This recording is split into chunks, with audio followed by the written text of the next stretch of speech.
আসসালামু আলাইকুম। আপনাদের মাঝে আবারও চলে আসলাম নতুন একটি ভিডিও নিয়ে, যেটা হচ্ছে ব্রয়লার মুরগি কিভাবে রান্না করবেন।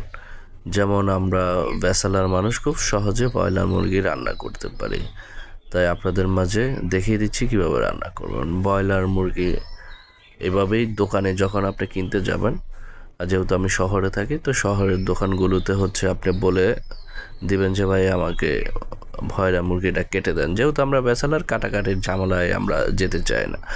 দোকানদারকে বলে দিলাম, দোকানদার কেটে দিল। তো এখানে হচ্ছে 1 কেজি 800 গ্রাম মুরগি। দোকানদার যখন কেটে একদম সাইজ করে পিস পিস করে দিল, তখন আমি বাসায় এসে সুন্দর মতো তেলে ভেজে নিলাম। আপনারা দেখলেন যে কতটুকু ভাজলাম, একটু মোটামুটি লাল লাল হয়ে গেলেই নামিয়ে নিলেই হবে।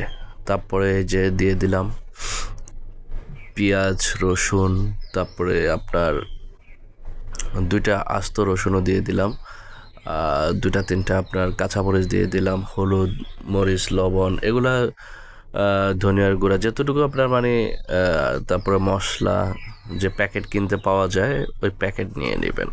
হ্যাঁ, যেহেতু আমরা ব্যাচেলর, মানে সহজ যেভাবে সারা যায় সেভাবেই আমরা চেষ্টা করি। তো ওইভাবে মিক্সড করে সুন্দর মতো একদম একরোটভাবে মিক্স করে নেবেন, একটু জ্বালিয়ে কিছুক্ষণ, ধরেন আমরা 3-4 মিনিট জ্বালিয়ে নিলে একদম মিক্সড হয়ে যাবে। দেখবেন যে তেলটা একদম উপরে ভেসে আসছে, মশলার উপরে ভেসে আসছে, তখন গোশটা দিয়ে দেবেন। গোশটা দিয়ে সুন্দর মতো একদম নেড়ে ছেড়ে মেখে নেবেন সুন্দর মতো, যে মশলাটা একদম সম্পূর্ণ গোছের ভিতরে আপনার প্রবেশ করে। তো একদম সুন্দর মতো একদম দিয়ে একটু ঢেকে রাখবেন।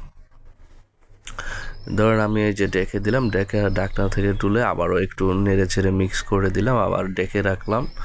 তারপরে আরেকটু করে নিব। এই যে একটু নেড়ে ছেড়ে দিচ্ছি, সুন্দর মতো নেড়ে ছেড়ে দিয়ে একটু ডেকে রাখবো।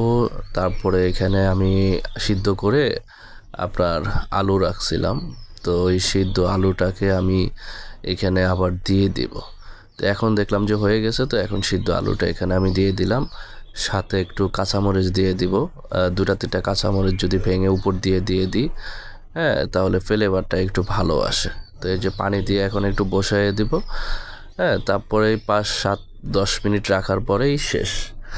তো ধন্যবাদ সকলকে। ভিডিওটা কেমন লাগছে অবশ্যই জানাবেন মন্তব্য করে, এবং যদি আপনার উপকারে আসে অবশ্যই শেয়ার করে টাইম লাইনে রেখে দেবেন। ধন্যবাদ।